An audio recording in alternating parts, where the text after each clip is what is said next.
ఎవరు రాయగలరు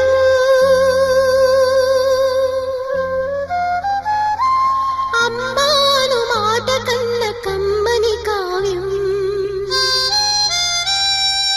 ఎవరు పాడగలరు